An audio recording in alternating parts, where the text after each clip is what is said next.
نبی پاک صلی اللہ علیہ وآلہ وسلم کا یہ جو معجزہ، میرا جو نبی کا جو معجزہ ہے، اس کے بارے میں مسلمان کا کیا عقیدہ ہونا چاہیے؟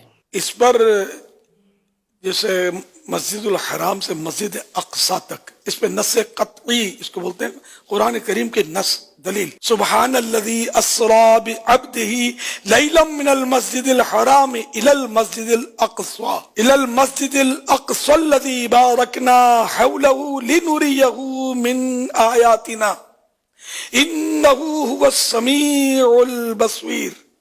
ترجمہ کنز ایمان، باقی ہے اسے جو راتوں رات اپنے بندے کو لے گیا مسجد حرام سے مسجد اقصی تک، جس کے گردا گرد ہم نے برکت رکھی کہ ہم اسے اپنی عظیم نشانیاں دکھائیں۔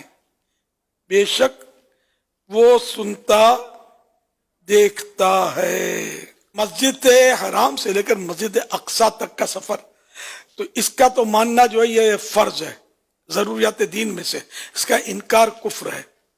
اور پھر مسجد اقصی سے اوپر آسمانوں تک تشریف لے جانا، تو یہ احادیث مشہورہ سے ثابت، تو اس کا منکر جو ہے، اس کا انکار کرنے والا، یہ گمراہ ہے۔